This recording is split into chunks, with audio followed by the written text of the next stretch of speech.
So do you feel that the documentary made Kanye like better or worse in the point of view in your perspective, and do you think the world's perspective? For Kanye? Yeah. Then we'll go into the podcast. No, I love Kanye more because of it. I mean, I've always loved Kanye. I've loved him since as long as I remember. Like my first rap album was Graduation. Yours was Graduation? Yeah. Mine was College Dropout. Mine was the first one. My dad bought it for me for Valentine's Day. I had no Valentine's, he knew, but he's like, he knew I wanted this. Boom, here's this. Fell in love. That's why I fell in love with Kanye on Valentine's Day back in 7th grade. That's crazy because, like, I was, like, raised on, like, a bunch of, like, pop and, like, rock stuff. And, like, my parents were on the hip-hop thing. And then I just started discovering stuff on my own. Then I found Graduation because of the cover art. Yeah. And then through that, I was, like, getting into, like, the Dooms. And then not because of it, but I was like, oh, shit, hip-hop's tight. And then it just trickled. No, that's cool. So, like, I love that album. I actually did school or like ditched a period just to go get it at Target early and shit and everything. I did that for Earl Sweatshirts, okay. Doris. Okay, yeah. I ditched school for that, and that's when my tardiness ball started. All right, let's get into it, bro. Hell yeah. Yeah. Have you watched the show? No. I think I watched like Kenzo's. Yeah. Okay, cool. Well, you're in for a treat, probably. Yes.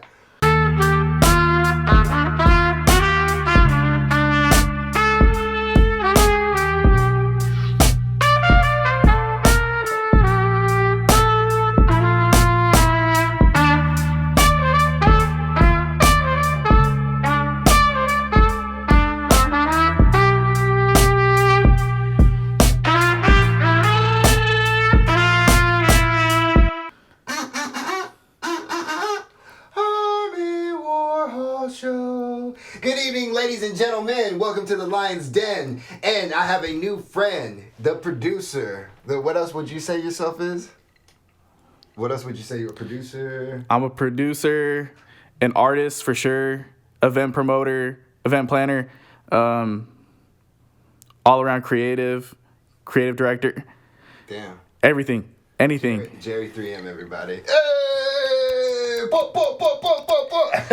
Sipping the San Pellegrino. Yay, bro. You like that? Yeah, bro. Yeah, bro. Cheers real quick, bro. We can do a cheers to the back end of coronavirus. Factamundo. So how you doing today? I'm chilling.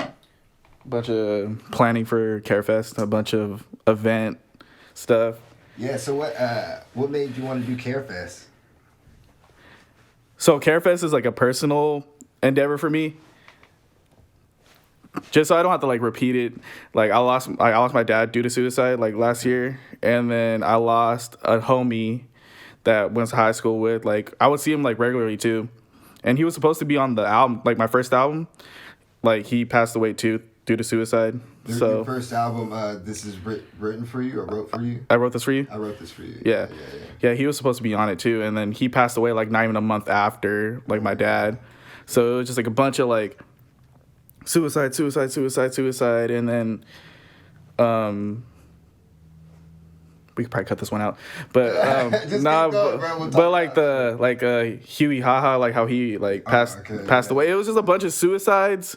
Yeah. So I was like, bruh, like, what could I do to make the world a better place? So they don't have to go through what I went through when I lost my dad. Yeah. So it's more of like a personal thing to me. This like I really care about this because I was actually in like mental health things. I was like seeing psychiatrists, therapists. How I've been on meds, off meds, all that. So oh really? Okay. Yeah. So you've had your own struggle as well. Yeah. So what is this festival or this event? How is this going to benefit like mental awareness or mental health and everything like that? So my first idea of it. What do you do after a funeral typically? Get drunk. But that's just me. Yeah. I don't know. But typically after every like funeral, you go to a reception, and what that reception is pretty much food and music. Okay. Yeah. It makes light out of a dark situation. I got you. And like that was my whole idea, because I think I was like talking to Dawn about it or somebody. Like, food doesn't discriminate, neither does music. Mm-hmm. You can be from, take this kid from like Alaska, and like the way the internet works now, like they can listen to like Afrobeat or whatever's coming out of like India, and they can vibe with it, and they can somehow relate to it. It doesn't discriminate, it crosses borders, and yeah, it's just a sound and a feeling. It's a sound and a feeling. Yeah. Same thing with food. Mm-hmm. Like the way like immigration and everything's worked out so much in Stockton being so like diverse, is that you can have a kid from a totally different cultural background eating something from across the world, and like that's just so tight to me. Yeah. So like that's my idea, is like a lot of healing is through music and food. Yeah, I mean, you can relate. Those things can help people relate and be inspired. Yeah. You know what I mean? Like, you're just like, it's so crazy, like Snoop Dogg, you know, rapping about his life, you know, and he's able to touch like someone in Europe, and they can relate and then inspire them to even be, you know, who they end up being, you know. Exactly. Yeah, so it's going to be a lot of food and just music and people coming together, especially after a time like this. Yeah, Cast Iron's going to be handling the food. You hear to hear first. We're going to do a bigger Carefest after this one. Okay, cool. So I'm going to try to get more food for the next one. But Carefest is going to handle that. Cast Iron's going to handle the food. And my bad, what was the question? Well, the first question I asked was just how is this going to benefit like you know, mental health and everything? Because that's what it's for. Yeah. Like Carefest. Yeah. And so that's what I was saying. Like, so do people have to like pay to come in or anything like that, or like proceeds going to like? Yeah, I'm working on donating a chunk of the proceeds to a nonprofit, or probably to what's it called? Like the homeless shelter stuff. Because a lot of like, you can't prevent the suicide. You can aid and prevent the stuff that leads up to it. Yeah. Whether that's like financial situations, housing situations, food. Because typically, like, you would have to go through a bunch of things to like be put into this mindset, like, oh, I'm kind of done with this. Like, I don't feel like I'm over this. I don't want to be here no more. Yeah. So I can only tell like Harmon, like, hey bro, don't do it, because that's not gonna do nothing. Because at the end of the day, you're your own person. You're gonna do whatever you want to do. Exactly. So what I could do is like, could I help negate it in some way, or help like your life or somebody else's life in some way through the small things to take some of the pressure off the back, so they can deal with the bigger issues that they need to confront in their life. Exactly. You know what I'm saying? Like, I mean, because those are a lot of other like those little micro problems. You know what I mean? Even though people make them bigger, like, you know, your rent, your car. No, exactly. Your health care, whatever thing, all that shit. If you're gonna be able to prevent them to worry about just being able to live, you know, or just being able to survive, then you can help them help them to try to figure out how to live. You know what I'm saying? So that's definitely beneficial. Yeah. Yeah, and then having an event like this, like I said, like, I think what holds it for anything is that it's just after a time of like COVID, and it's kind of, you know, the mandates are coming down. I think it's a big deal, especially because I've been in San Francisco quite a bit. I work out there, and then seeing a lot of those mandates get lifted because it's bigger per capita population. You know what I'm saying? It's starting to like lower too. Yeah. So, you know, when their laws and everything are becoming less strict and everything like that, I kind of look like, okay, so people are going to come out. I think you got a lot of love out here. So it'd be nice. And then, I mean, everyone, I don't know the science of it, but I feel like just to relate, a lot of people can get themselves in that predicament, you know what I mean? Problems and stuff like that. It affects everybody. It was actually crazy. So before I even showed up here, I went to go talk to Oliver at Dry Cleaners, and I was like, oh yeah, I got this idea. Like, we might live stream the event too, just so people, if you do have COVID, like, you can still attend, or if you just like, because we're not at the end of, like, I know what we mean, like we're seeing like it's starting to go down and stuff, but a lot of people are just like conditioned now because we've been in it for like 2-3 years now. I'm still out here wearing masks on me. Yeah, so like if they don't want to show up, then that's their body. They're more than welcome to stay home. If you don't feel comfortable, then just you can watch it through a live stream. So I'm trying to get that worked on right now. Yeah. But it's crazy because when I went to go see Oliver, one of his vendors, because he runs that co-op, and like one of the vendors' moms actually used to work at the mental health center, in Stockton, and she overheard me and Oliver talking about it, and then she was like, "Oh, I got a bunch of pamphlets for you guys," and da da da da da. Yeah. So, on top of the resources I was already providing and that I was already going to get out, now she already made the call to the mental health center, so we're gonna get a bunch of pamphlets for adults, women, youth, everybody in between, everywhere. So they'll have like at least a physical pamphlet of like, okay, out, and they just knowing that there's resources, there's things that you could do by yourself to try to know, have a new perspective at life, or maybe little things, get what you can get out of it. So that's, I mean, it's just a positive thing. I mean, so the thing is, what I want to know about you so far, just because I'm like, how are you able to get so many people together? Like, think about like an event, or even just on your album. This was written for you. You know what I'm saying? Like, how is that able to come together? You know what I mean? I don't know you, so I mean, just from you seem like a cool guy and everything like that, but it's just knowing people, being out, talking, and just being friendly, bro. It's just the way I see it is like a typical Stockton mentality is this, like, it's like a crabs in a barrel type situation. Like, everyone's trying to get out, but everyone's like doing this. They're clumping and they're trying to like pull you down. It's like more unifying than anything. And like I like that question too, because like I relate Carefest to the album because it's like in its own way like the same thing. I made that album out of like love for the city, because I know no one was going to make a Stockton project. Well, it's too hard. It's like too hard. Because the crabs in the barrel thing, you know? So you got to be a certain particular type of person to be able to pull that off. And then especially, I mean, do you do any type of vocals or anything ever?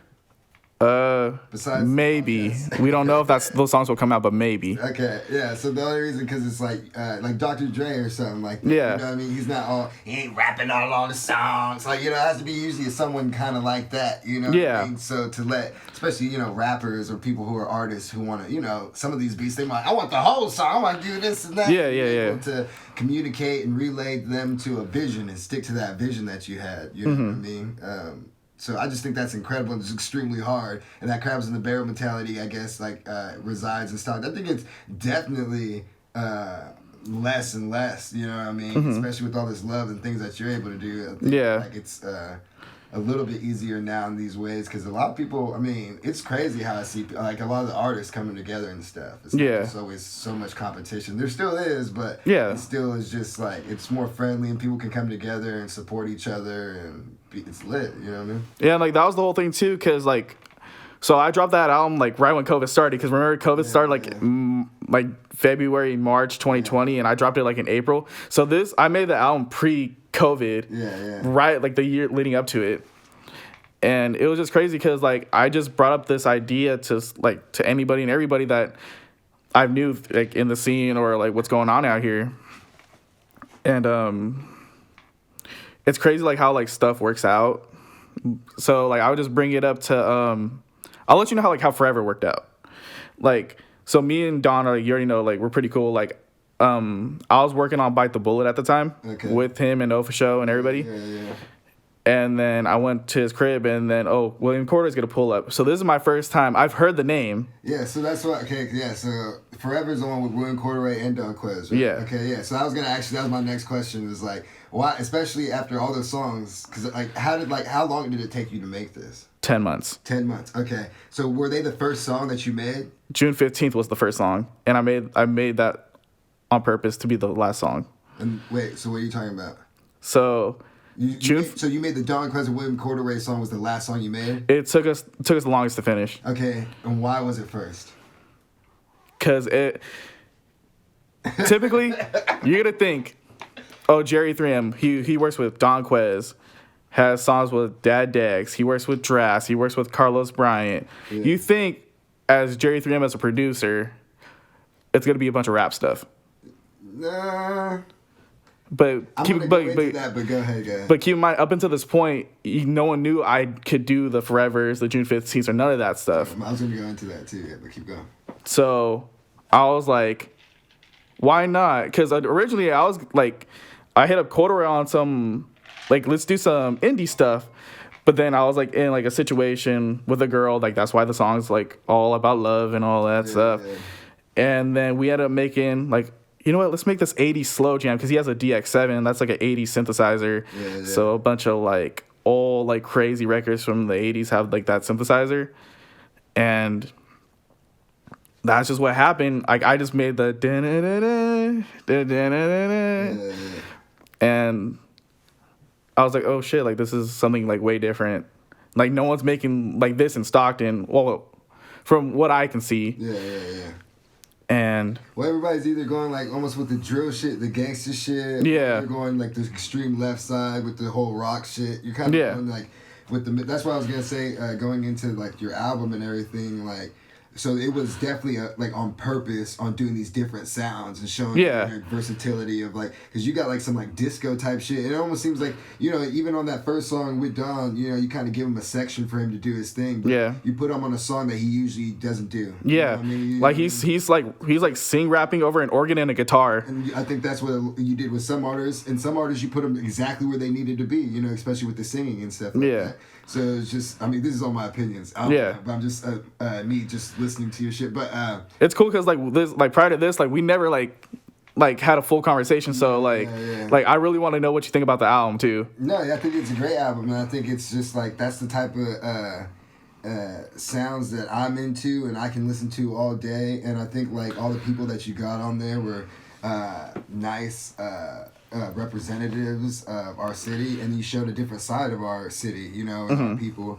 And even though like, you know, like the Everybody Eats song, that's a song that they kind of do, but you kind of, it was just still a little different. It was like, they're on like a trap beat. If you pay attention, they're on hot, like trap hi-hats. Yeah, but it's different though. Like that's what I'm saying. It's that, but it's like a song that sounds a little different than they usually do, but it's there. It's for that, like, you know what I mean? Yeah. It's like oh shit, I wouldn't have thought this, but they would sound great on it. Now that Don Quest song, it's not like I was like, oh, I would never imagine him being able to do that. It's me just saying like, oh, I didn't, you know what I mean? Because he does different shit. Like he comes hard, bro. Especially with his first singles on shit. You know, he has slower cuts, deeper cuts, or whatever like that. But that first one was, I was like, oh shit. Now William Corwin, that's some shit like he would do. Yeah.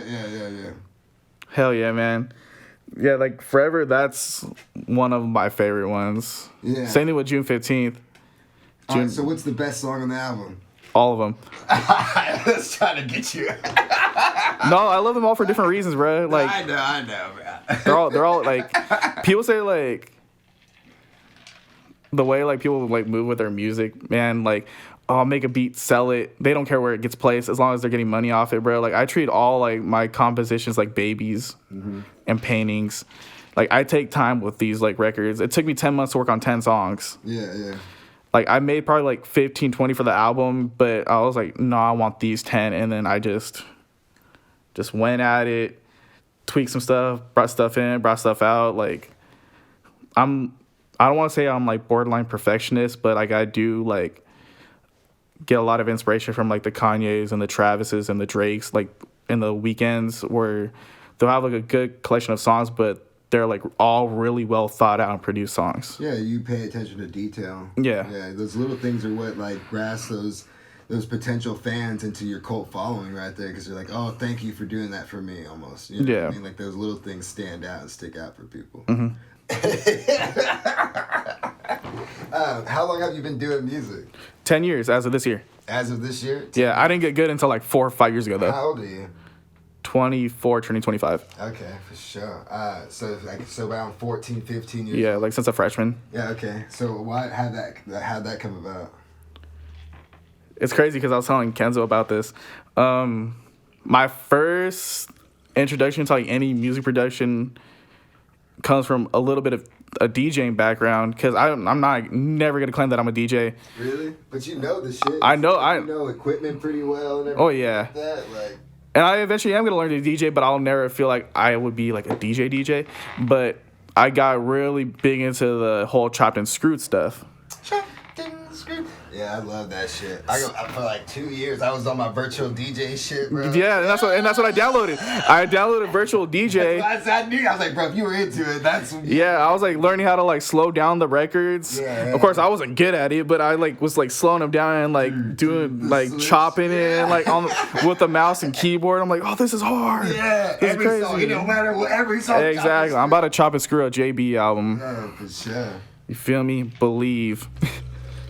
But yeah, man, I just got hooked on virtual DJ and learning how to chop and screw just because of what was going on like down there in Texas and stuff. And then part of that's because of also being like a Drake fan too, like being that young, and he did like the November 18th and stuff. So I was like, see, like even Drake's doing it, like ASAP Rocky's doing it. So I was like, so I'm like really trying to figure this out. I said my name is Jizzy. I'm not gonna sing with you, but I'll rock with you. Cause I'm down in the winter. That's cold, bro. That song is so cool. That whole mixtape's cold, bro. And I drew inspiration from that too, cause like So Far Gone has indie cuts and has like the slow jam stuff, and then he has the rap stuff, and then he goes over the Kanye song, and then I've always been open to that because of Ludacris. He was one of the first artists I ever loved, and by his like second, third album, he was just doing slow songs, fast songs, like everything. And I was just like, I love versatility. So I think I was just like, when Drake came out, at first I was like, because like you said, that first project that he did, which before so Comeback Season. No, after Comeback Season. So Far Gone. And then it's Thank Me Later. Then it's Take Care. But nothing was the same. Okay, so it's I'm better find you loving. I'm better. Yeah, that's So Far Gone. No, that's Thank Me Later. That's like track 13 of that album. Thank Me Later is his debut album. Yeah, that's the one that got like. And then So Far Gone is the mixtape that got him hella put on. Yeah, that was my shit. You know what I mean? That's why I wanted more rapidy rap. So at first I was kind of like, I better find your love. I was kind of like, nigga, I want the November 18th, nigga. You know? Yeah. What I mean? And then I get it though. It's his first like commercial album. He's not gonna have full creative control. Yeah. But it was good for him because it got me, because I love some of those fucking singy songs, Drake songs. You know what I mean?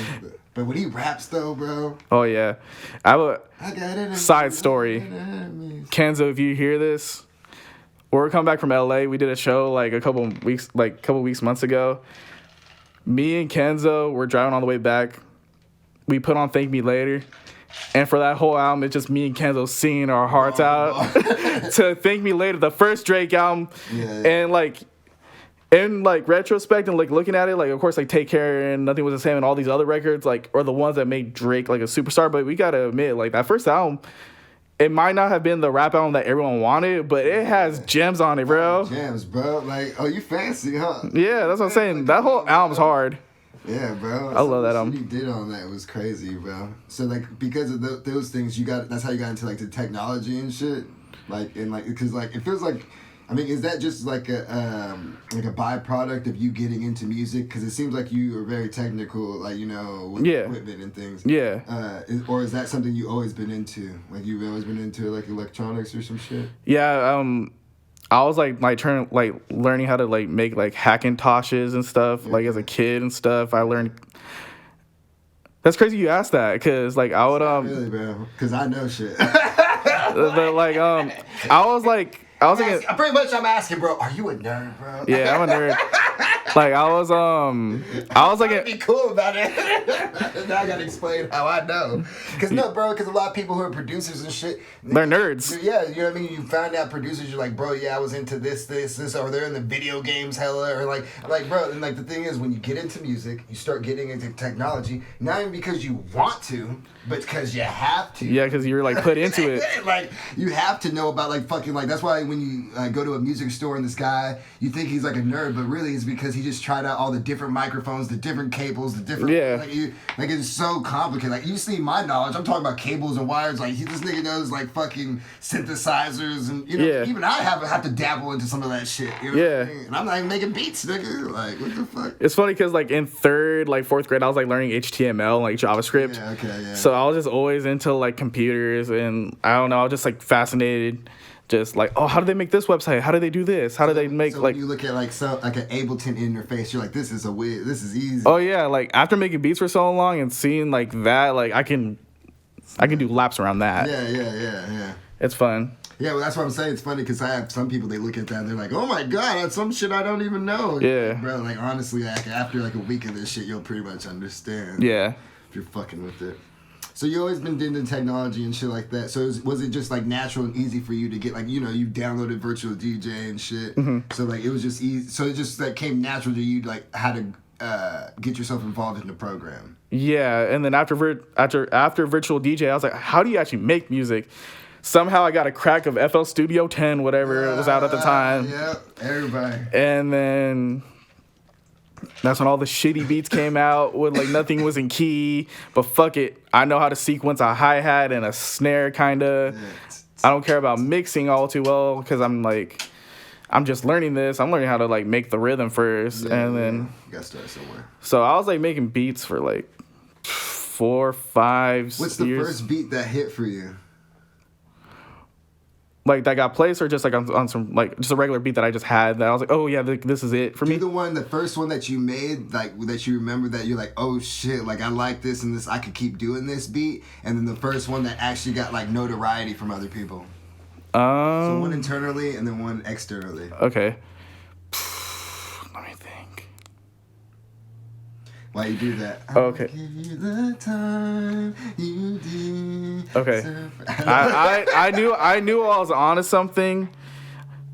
Are you like into like the rock scene stuff like from bro. back then, bro? Depending on what it is. Do you remember Escape the Fate? Do you know Escape the Fate? Nah. Okay, so like the emo, screamo, whatever you want to call it, like. Shit. I like that. I just don't know that, man. So this is way before the Lil Peep stuff. Oh yeah. You're so young, bro. You're like way before the Little Peep stuff. And I'm like, nigga, that. but like this was years before the Lil Peep stuff. I was doing this in like 2013, 14, and Lil Peep popped off in like 16, 17. Yeah. So like I was like 3, 4 years ahead. But I was like super influenced by like Bring Me the Horizon and like Escape the Fates and all that stuff. Like I was listening to that in high school. Still listening to my rap stuff, but I was like really into that rock stuff going on. 2 beats. One, I like took the chord progression from a Bring Me the Horizon song, and then it just ended up being like this cool grand like beat. And I was like, oh yeah, this is tight. Like I took everything I learned from like hip hop production, and then I got this like rock like progression, and then it made this like cool beat. It wasn't like the Lil Peep sound. I asked about Escape the Fate because I got The Day I Left the Womb. I think it's off their first album. I took the guitar from that and chopped it and then put trap drums over it, and it hit so hard.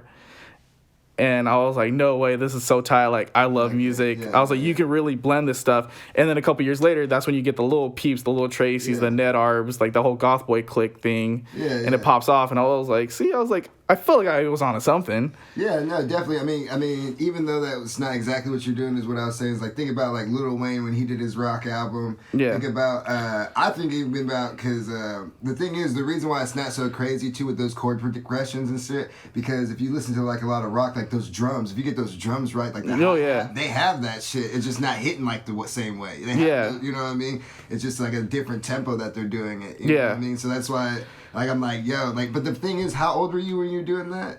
Like 17? Something like that. I don't... 17, 18, let's just say that. Like, what took you, 2 years to make that beat you're talking about? 2, 3 years? Yeah. Yeah. Yeah, I was like 2, 3 years into it. So yeah, I was like 16, 17, making stuff like that. Yeah. That's what I'm saying. Like, that's what's up. Like, for you to be naturally inclined to start doing that, and just I guess because your background too, you're saying you're into rock and stuff too. Yeah, because my dad and stuff. Yeah, and then you're like younger and stuff, so like you're listening to this like, hey, like it's so much easier now for people to like mesh sounds different, you know what I mean? It's not like, oh, I'm just hip hop fucking boom bap nigga, this is all I do, you know what I mean? Like people are mixing all that shit together, you know what I mean? Music's crazy, bro, because you can do whatever you want. Like, bro, look at Don, bro. He has like a Tim, and then he has a Cycles, and then he has like a When Clouds Weep, and those are all 3 different records. Oh yeah, definitely. Like that's why I love music so much now, because we can grab from like a Led Zeppelin over here or a Pink Floyd over there, but then mix it with like a little Uzi Vert and like a little Jay-Z. Well, the thing is, the reason why I tried to, I guess, I'd be a little not so surprised on that shit. I'm like, where else are we gonna go, bro? Everything's been done, bro. Exactly. You know what I mean? Like, you can only listen to so much hip hop.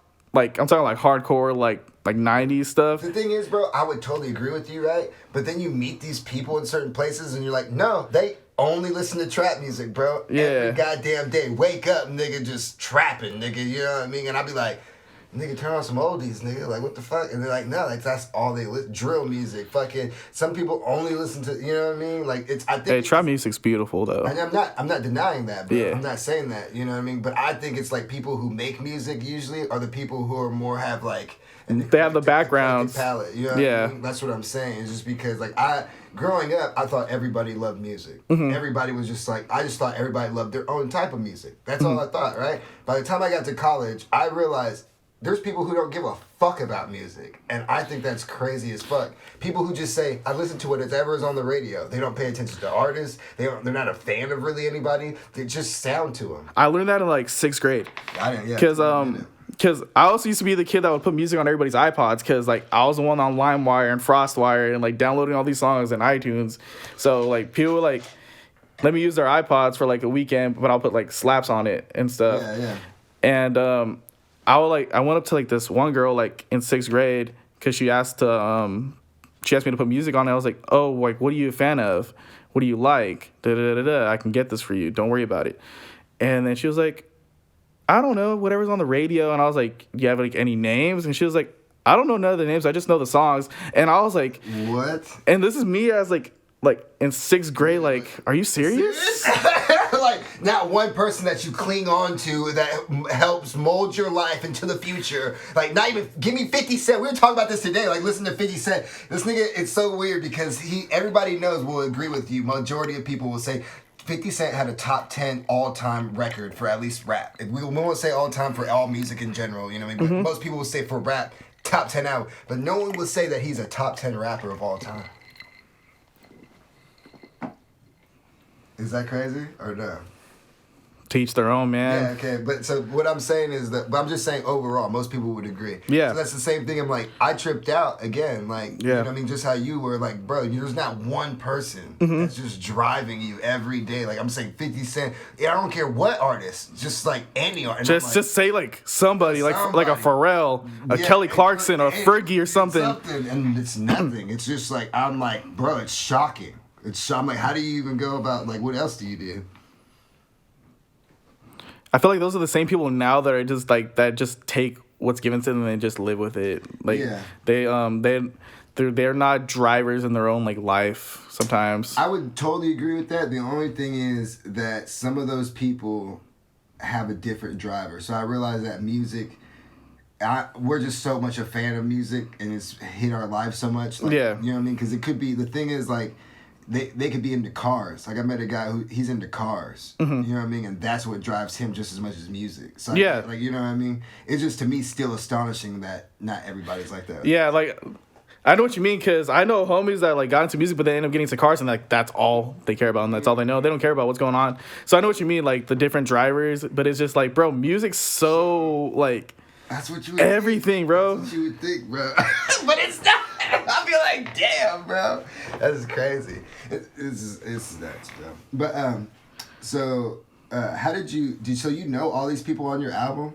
Yeah, I can call. I can text them all and be like, hey, like, how's the family doing? Is it because of like? Oh, we never went to the like. So what was the song that you got the most notoriety for?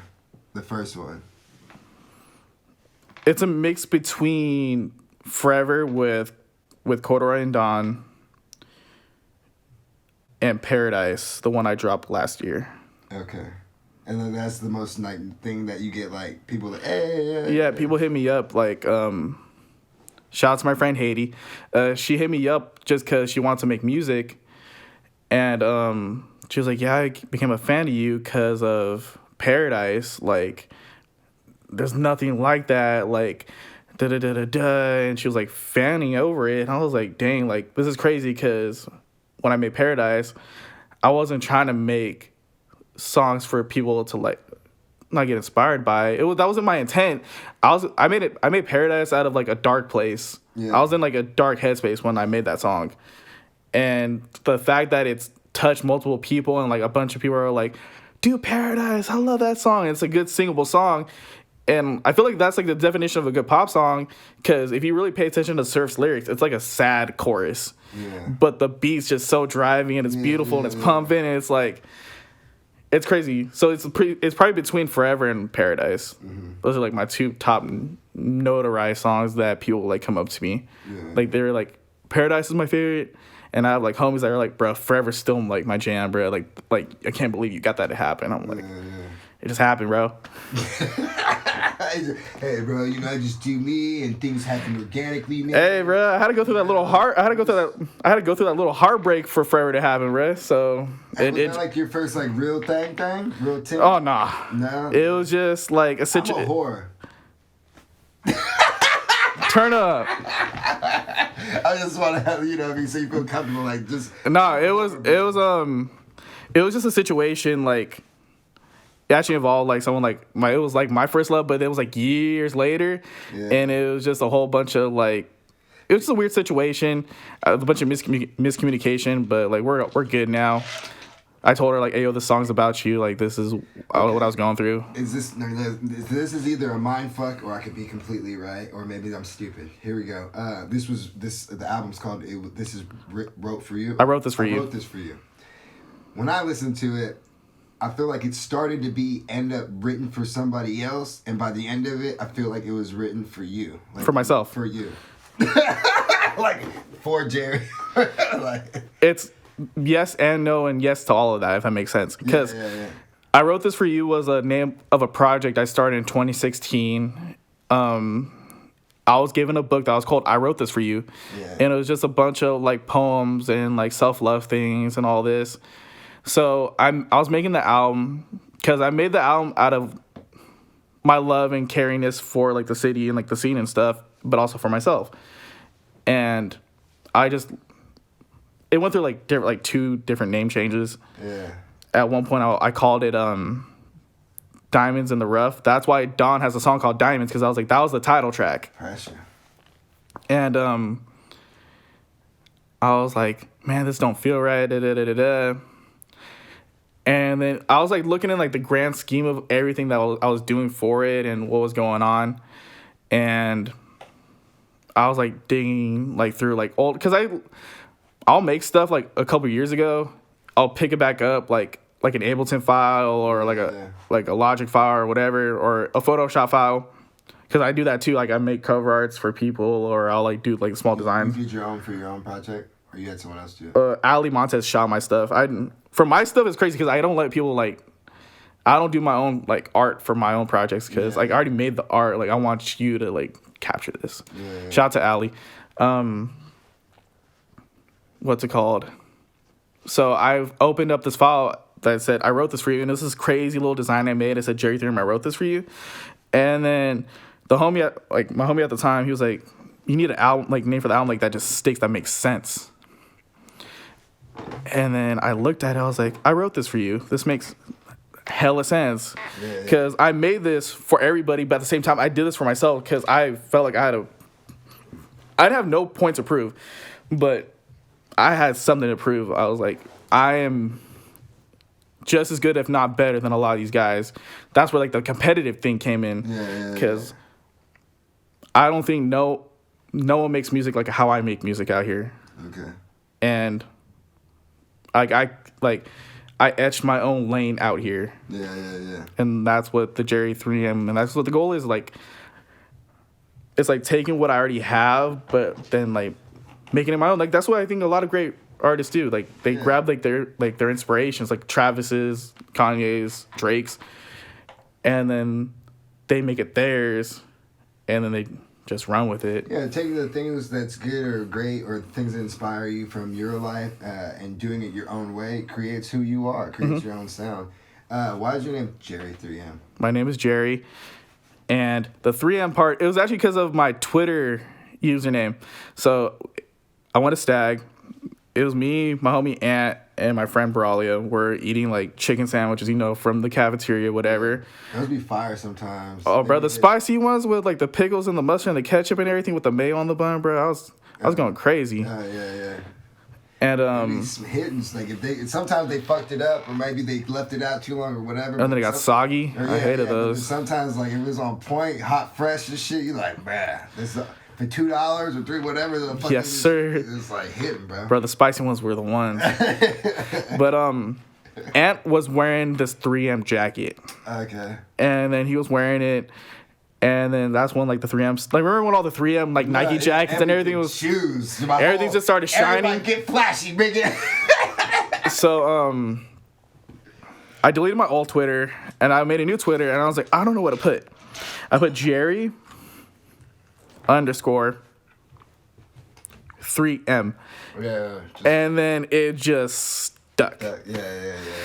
And Did you then get a bunch of 3M shit, or you just into it at the time, or? I just looked at it. I was like, and like I would wear the jacket too. I was like, bro, let me wear the jacket. I'm trying to look flashy really quick and like take a picture and stuff. Yeah. And then it stuck. Yeah. It was just one of those things. Because I had like the corny, like, because I was making trap. I was like Jerry the producer doing this stuff. Yeah, like stuff like that. Because I was inspired by stuff like that. But then. I mean, bro, my name's Harmon Warhol, bro. Like, come on, bro. That's a hard name. Is it? Yeah, I like it. People like it. Looks cool. People think it's my real name. I thought it was your real name. Yeah, most people do. What's your government? Huh? What's your government? What's your social? Bro, it's too late, bro. Ask Kenzo, bro. That's not even his real name, bro. Oh yeah, I already know that's not his real name. Yeah, no, I know, but I'm just saying, like, we love you, Kenzo. I love Ken, bro. That's brother too, bro. That's my dog for real. That's my brother. But yeah, man. How did you meet? So how do you meet all these people, bro? Like just from doing the beats? Because you said you went to Stag, so I just assumed. I mean, I don't want to play like people. Most of these guys went to Lincoln, right? Like, did you guys just meet up somehow, or is it just through music? So Oh well, no, because Kenneth went to. Oh, the name drop. He went to Bear Creek with me, so I don't know, but. Okay, so. I just love saying his name. Everything goes back to me hanging out with Ant and Braulio. Those are like my guys. Those are still like my Ant and Braulio. They're the ones like when I was at lunch when I changed my name to Jerry 3M. Okay. Those are like my best friends. Like I've known all those guys for like 10 plus 11 years. Like those are like my actual like brother best friends, and like they're at every party. They just show up, talk to my family when I'm not even there, and then leave type shit. Yeah. But those are some of the best friends. Like, yeah. I mean, when they're cool with your family, where your family's like, nigga, tell them come over. I don't give a fuck you out of town. We do it. Yeah, exactly. Yeah, like he'll go over like when I'm like in LA with Don or somebody, and like he'll just kick it with like my sister or somebody, and like or my brother or my mom. Yeah. But so how that happened, I'm gonna tell you like a small like little story. So Braulio was on SoundCloud. Like this is when SoundCloud was like the thing still. Like you got the Xavier Wolves, the Team Sesh, the Young Leans like early on. Mm-hmm. And he found this guy named Onasty, and he was making beats out here because it said like Stockton, California. And they're like, oh bro, like let's work, let's collab, da. And through Onasty, I met Spill and Tay Hundreds. And wait, who's Spill and Tay Hundreds? Matt Spill and Tay Hundreds of Slide House. Okay. And through that, because Slide House was like the Tay Hundreds, the Mad Spills, the Mess Lokies, the Shaman Rose, the Ofa shows, that whole house thing. Yeah, it's so crazy, bro. I was out of Stockton. I was in college during then, so like when Mad Spill tells me, like, damn, I missed all this shit, bro, when the shit was popping off. Because like he tells me, like, because he's been on the podcast too, and tells me about that house and shit. Yeah. You know what I'm saying? That house was a crazy house, bro. Yeah. That's where I met like a bunch of these guys. That's why I have an Ofa show and a Shaman Row on, like, I wrote this for you and stuff. The show was at that house too? Yeah. Damn, that's crazy. It was a time.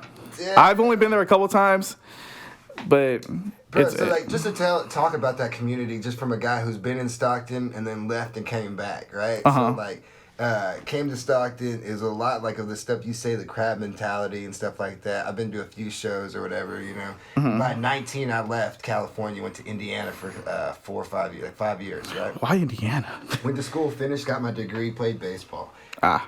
Came back after 2-3 years, and then now I've been back. So now I'm like, oh, let me go to these shows, or like, you know. It's a completely different thing. Not completely. It's the same old thing, but just different, newer, better. You know what I'm saying? And so that was the thing.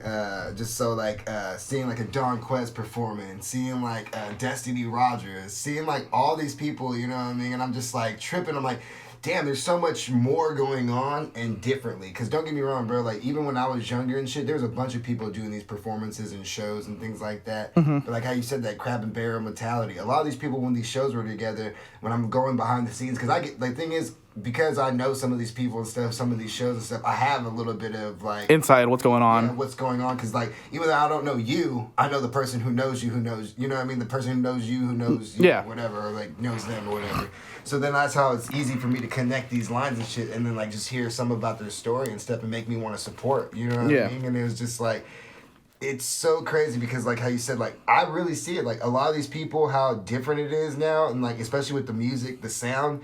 People are open-minded on that, on just the sound of doing anything, do what you want to feel, like me, and then also, it's not the crab and barrel mentality a lot of the time. I mean, there is still some of that, but with me, I see just like a lot of people putting on shows together, coming together, being cool with each other. I mean, yeah. Why? I was just saying, like, I feel like you got something like, yeah, but check this out.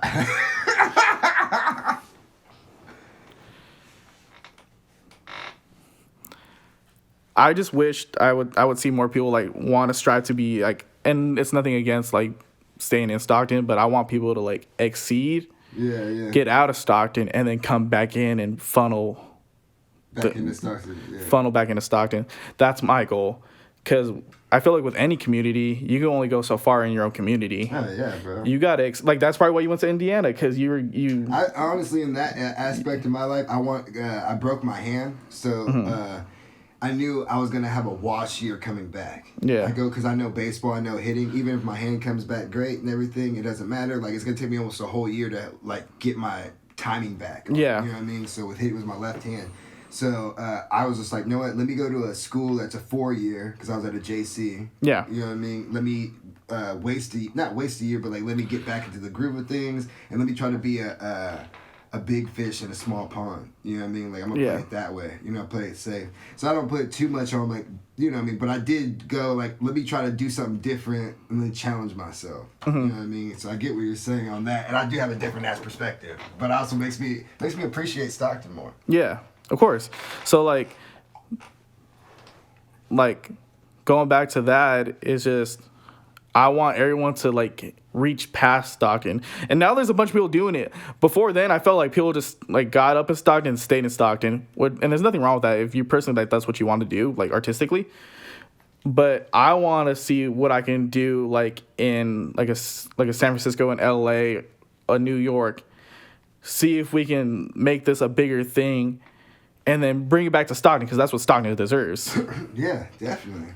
So, like, that's what I meant by, like, the crab in a barrel type mentalities. Yeah, yeah. It's just, like, yeah.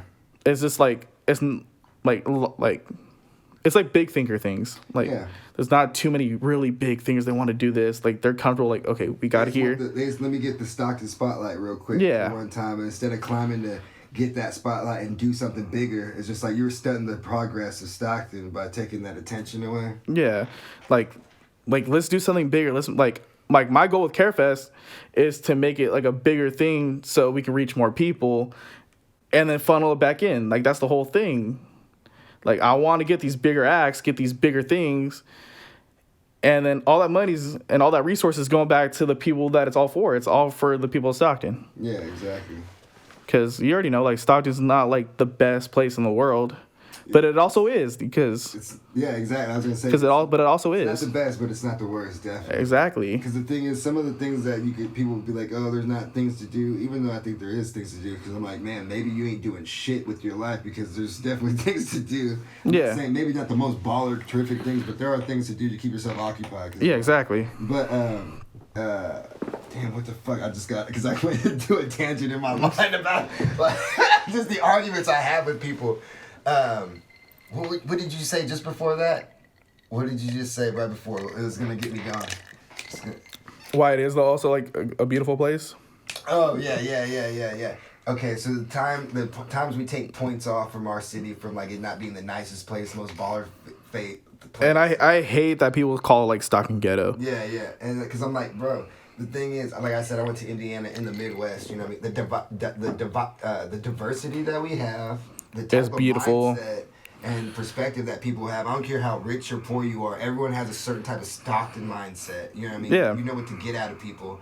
When I was out there, and like, I'm so happy and blessed that I have a Stockton mindset, because when I was in a place like Indiana or Cincinnati, it was or bland. Louisville, Kentucky, I was able to survive, bro, with my mentality. You know what I mean? And I was able to flourish out there because of my mentality. Yeah. When people's like, oh, because you're like from California, I'm like, no, nigga, because it's because I'm from Stockton, bro. It's not just California, bro. And I'm like laid back, but like I'm on 10 toes deep, bro. And like that's how people showed like I'm a real one. And you know, and it's like I'm not, you see where I live, you see like I can tell people like, nigga, I'm from the suburbs in North Stockton, whatever, bro, but you still have a certain mentality coming out of Stockton. I don't give a fuck who you are, white, rich, whatever, black, Indian, whatever. There's a certain, you see certain things, you're around certain people, you know to fucking pay attention, you know, you need to be hustling, you need to be doing, there's a certain mentality, bro, to survive and to also live, bro. People have, like, you know, there's positivity out here, and, you know what I mean? I just say, like, a lot of the diversity and shit, I'm more comfortable with that diversity and knowing what I'm going to get out of people here than being in certain places where I'm just like, I don't know what I'm going to get out of people, or, like, if I do know, usually it's not on par to, like, what I'm used to. Mm-hmm. Yeah, man. Like, that's when I'm that rant to let them know, bro. No, that's why I let you speak, bro. Because like that's all facts. Like, yeah. The other day, someone told me like, oh, Stockton is ghetto, or Stockton is like what's like the worst part of Stockton? They asked me like these like really weird questions, and then I was like, Stockton is not ghetto. Stockton has a lack of resources. Yeah. And then it was weird because like his face like changed like really quick, and I was like, bro, because I don't like the whole like California thing and the whole Stockton like stigma. Like, there's nothing wrong with Stockton. It's like a beautiful place. There's so much like diversity, culture, different people, different mindsets. There's so many things this place offers. But we dock points because it's like ghetto, like, are you from Stockton? It's just, it comes down to the lack of resources. Bro, because the reason what makes it ghetto to certain people outside is just because, like how you said, lack of resources. People don't have certain things to be able to get their life in a positive way. And when they're all struggling for, like, money. And then if they're not living a positive life, niggas start doing negative shit, bro. Exactly. You know what I mean? And sometimes you can't blame these motherfuckers when you start asking them about how they living, bro. Exactly, because that's like what they were like raised in and lived in and sometimes stuff. Stockton mentality ain't asking for a fucking handout, bro. This nigga, I'm gonna take it. Exactly. You get broke to a point. Exactly, and like that's what we're trying to do on the music tip. Exactly. Like, start saying, keep going. Exactly. No. So it's like Stockton's also. No one takes Stockton serious because, like, oh, they're trying to bite the bass sound, because you know that argument. Bro, there's evidence, the more the years go by, there's evidence where Bay niggas is almost trying to take the fucking Stockton sound to me. Exactly, but, like, look at where we are now in Stockton, bro. Bro. Like, we got the... Before you keep going, all praise to fucking Oakland, you know what I mean? Oh, yeah, no, yeah, facts. All to the town, you know what I mean? Yeah, he said that. I didn't say nothing about that. I did not say nothing about that. I'm from Stockton, though, nigga. I'm still repping, nigga. What? But, like, no, like, look at it, though. Like, Stockton's in such a crazy place because you got the Haiti babies, you got the MB Nells, like, the EBK guys, you got a Destiny Rogers out of Lodi, you got a Don Quest, you got a DJ Kenzo, you got all these crazy, beautiful, like, artists that are popping. And I feel like it's about time, and a lot of that drive is because of, the fuck it, we're gonna take it mentality. Yeah, bro. What did Tupac say? Is it's like you at the hotel trying to get in the door. You know, you see, I see, like they start singing like, hey, like, can I please have some food? And then he's just like, oh, I need some food. Like, and next thing you know, it's like, I'm coming through the door, mother. Like, you know what I mean? Like, fuck it. Like, it's gonna change the mentality and this. Exactly. And I like that though, bro. Like, I mean, even like Dark Quest is a perfect example. Time, bro, or Tim. You know what I'm saying? Yeah. It's just like time is money, bro. Like, damn, bro, that's the perfect. Like, beautiful record. Yeah. You know what I mean? Like, you listen to that shit, bro. Like, damn, nigga. Like, it's simple to the. I don't know. I'm just gonna say it's simple to the fact of. The idea of it, but it's more complex than that. Like, it's, you know, I would say it's part of that. Like, I'm coming to get it. Nigga. It's not. I'm not waiting for it to come. If you're never, my bad, burped. Like if you're like never given like full resources, but you have this drive to get more, you're gonna get those resources. Yeah. And I feel like that's why like, I have like a little bit of like that mentality with Carefest is because. No one's going to go out their way to get these resources. But no, I want to provide for these people because going back to like my dad and my friend's situation, I don't want them to go through that situation because that's a situation I'm still living with and learning about myself and mourning every day. Yeah. That's like changed my life. So what could I do to make like it better for somebody else? Oh, you're going through this? Well, here's a support group. Here's this, here's that. Here's a pamphlet I handpicked because I thought about you. Yeah. Just to know somebody cares out there. Exactly, bro. That shit goes a long way for people, man. And like that's like my healing. I feel like it's the music, it's the food, it's the helping people out. Cause like you know that feeling when you give something to somebody, and then they genuinely appreciate it. That's like the best feeling in the world. Yeah, bro. For sure. So. It's taken all these like Stockton like hustle to get it, these kick the door down mindsets, and then let's turn this to a super positive. And ever since the whole Carefest, like because I've been working on this for a couple months now already. Yeah.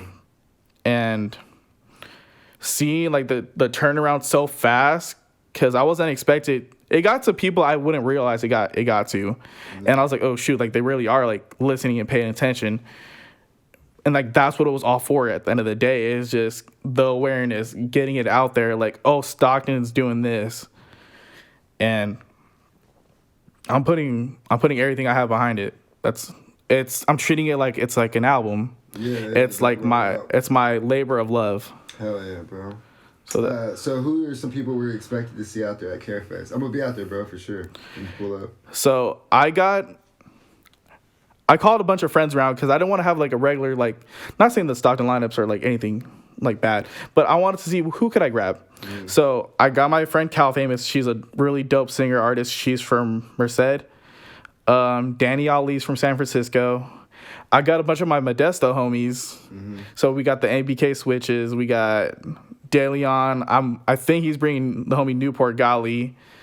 I got this young kid named Ro that I just started recording not that long ago, but he's like so talented. It's like if you put like a Chance the Rapper Smino type kid in like the valley out here, like that's what he sounds like. So he's got some inflection in his voice. Yeah. And then Static Symphony is like a garage rock band like that's gonna headline because I respect all those guys as musicians and I know they're gonna blow everyone's like heads away. Then we have like the Surf Babies and the Drafts, like where I have track records with them, and Surf Baby is like not one to play with in any way, shape, or form because like she's like one of the most melodic. She can rap. She can do a whole bunch of like things. Drast is like my brother for like as long as I can remember. It's just all it really was, bro, was just making a couple texts, making a couple phone calls like, hey, bro, can you do this for me? Can we do this? Can we make this happen? Yeah, reaching out. And then everyone was like, for this, bro, and it's for you, bro, we're going to do it. So yeah, hell yeah, bro. It's a beautiful thing, bro. It was true, especially, I'm sure you saw that in your album, and I'm sure you're seeing that building this event. If you build it, they will come. Exactly. You know what I'm saying? Like, you start doing shit, maybe even feeling a little stressed, and then when that little person, you know, same thing with the pamphlets. You're like, oh shit! Now, like, people are putting even the more energy you're putting into it. It seems like more people are putting in their energy. Oh yeah, exactly. Like originally, I didn't have like Jazzy on the lineup, but then I knew like when she was like sharing it and supporting it, I was like, dude, I'm gonna get Jazzy. Why not? Like I know like this would be perfect. So like Jazzy who? DJ Jazzy Buns. I don't know who DJ Jazzy Buns is. Really amazing DJ. You should listen to her mixes on SoundCloud. Well, I'm gonna be there, so I'll check it out. So, and like that's the thing too. I wanted to get like different DJs because DeLeon's style of DJing is different than JBA's, and JBA is part of Everybody Eats with Marco and Steve. And Everybody Eats. Man, and all these people tell me like, but just to go on to like, I feel it's so relatable to you because like when you're like. I'm saying like they will build it, they will come and shit. Like, yeah. All these people you name, like some of these, like I'm like I interviewed them and shit. Yeah. I be tripping on that, like even interviewing you, bro. Like seeing you from afar. You know? Yeah. Sometimes I feel embarrassed asking some people and everything, and I'm like, nigga, look at who I keep getting on. I keep getting these people, bro. So it's lit, bro. Like, exactly, bro. And like, I already like when you hit me up, I was like, I'm ready to do the interview because like this is what like Carefest is for. Like it's just building the infrastructure of what's going on. Yeah, bro. It all plays a big part in all this and stuff, and I'm glad like we were able to do this and like create like a piece of history in what's going on right now. Bro, this is gonna be posted on Monday. And oh no, it's gonna be on Friday. So I'm shy. What do you mean? We talked for over an hour. You know that? Really? Yeah, it's been over like it's an hour right now. Oh, that's sad. Yeah. I don't like hearing my voice. I'm like one of those guys, like, you know, you see those TikToks where like they hear their voice on like a video or on audio and they're like, oh no, I don't want to listen to that. I'm not opposite, but it's not that I don't like hear my voice. I don't like how like sometimes I hold a conversation, sometimes stumbling, little mistakes like that, because I just do it so much. I'm like, damn, But that's I used to get like you talk with your hands a lot. You do this, and like I realized like halfway through this interview, I was like, really, I really am talking with my hands. Well, there's a couple times I looked at the camera and I was like, is his hand still in there? Yeah, like. It is what it is. We're having fun. It's fun. Are you Italian? Oh, what's your ethnicity, bro? Mexican and Filipino. Okay, for sure. I'm Filipino too, bro, because I'm Mexican and black, bro. You know what I mean? That works. We're making a joke today and shit. Because I'm like, what? I mean, like, I guess that's Filipino, is Mexican and black. Yeah, bro. You're Filipino. It's whatever, bro. I was in, what's that club, Poly? Poly Club? I forget. What's that club? Because people are Polynesian, right? The club at school for high school. Poly Key Club or something? I don't know. Key Club? I don't know. I don't remember. Alright, nigga. You just fucked up all the momentum, nigga. But damn. I'm about to walk out with all the San Pellegrino in the fridge, bro. You can take it, bro. I drink that shit, though. That shit's delicious. But you were talking about, like, JBA and Everybody Eats, just the differences that... Because you're bringing people from, like, Modesto, San Francisco. It's just... So it's almost, like, kind of trying to bring... Like, how you're talking about, like, bringing some of that outside... that was outside eyes to bring attention to Stockton. Because even if people don't go to the show, they're going to see that they went out there and did it. Exactly. It was cool seeing, like, Danny Ali's like, oh, we're going to turn up for Stockton today. And I was like, I'm not sure. I think I probably just sent him, like, some, like, heart emojis. I was like, for, like love and stuff. But, like, that really made me, like, hella happy. Yeah. Because, like, that's, like, someone from out there coming over here to do something for this. Yeah. So it's tight. Hell yeah, for sure. Well, what's something else that you want to leave the people, bro? We've been doing this shit I usually keep it around an hour. I was hella happy. Hopefully we can do this again. For sure. Working on the second album right now. I don't know where it's at percentage-wise, but there's a second album. How's that process, too, before you keep going? Is that, like, how you always do with the 10-month thing? Or is it just, like... No, so what had happened was... going back to, like, the I wrote this for you thing. I, like, learned... how a lot of writers like make books, like they'll start with the ending first because they know how they want it to end. Yeah, and then build the story. Yeah. I knew from the jump I wanted Sabado to be my indie outro, because I just like I knew like Izzy and George can make this like really beautiful like guitar thing. I was like, this is the ending, and it's just like just steady working on it, just like chipping away at it. And then at the same time, I'm also helping Don finish Bite the Bullet. So there's that. So that's why we have like the Diamonds and George Harrison with Kenzo, and we have the Forever. Because I was like, I'm in the studio with him a lot, anyways now. Yeah. But like that was like the birth of like our working relationship. Because I was finishing my project and he was finishing Bite the Bullet, and then it just rolled into its own thing. And then I was finishing the album. Forever was the last one actually, because I wanted Don's vocals to sit in a certain way, and we finished it like March 31st. I dropped it April 17th. Yeah. It was just one of those things, bro. So you just kind of a guy who make, like you said, you make 15, 20 songs for it. You just make what you feel, and then you kind of know when it is, the time and date, and then yeah, exactly. Like just keep making shit. When I did Paradise, I knew I had something when Surf sent me back her vocal, and then that took me like 3 months to finish, like getting a William Corduroy and a George from Sabado to add co-production to it, and then getting Alexander Blue, Ofa Show, to bless us with that beautiful verse, and then it's just like taking time with it. Like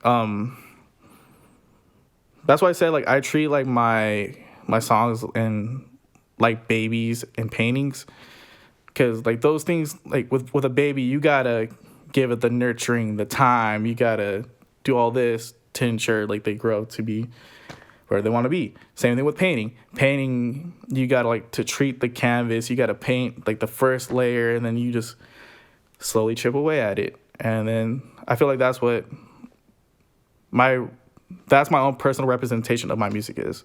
Yeah. They are like my labors of love. That's what it keeps on coming back to. This is all because like I genuinely love this. And then you said also you're gonna do another. So after this Carefest, there's gonna be multiple Carefests after. We're gonna aim to do a bigger one. Okay. For sure. Timeline probably in the summer, but we don't know. Let's go through this first one. Yeah, and see how it goes. Play it by ear. Yeah, but I'm manifesting that we're gonna have a bigger one with bigger acts. Carefest is already off what I've seen from this. Is gonna do a beautiful thing, and just keep that momentum going. And I know it's gonna do beautiful things. Hell yeah. Well, man, I appreciate you coming. Anything else you want to promote or anything, or? New Jerry 3M music, new Drast music, new Surf Baby collab album with me. Oh, it's a collab album? Yeah, so it's Surf Baby and Jerry 3M. Nah, like I'm helping her build this project out. Okay. New Nasty X3, new Don Quest, new Kenzo, everything from all my friends' family. 2022, we're gonna turn up, bro. Hell yeah. Well, on that note, blow! Hell yeah, bro. That was a good one, bro. It was smooth, bro, for not knowing each other, bro. They're gonna cancel me for my Stockton commentary. The crabs in the barrel. Oh, no, you're good.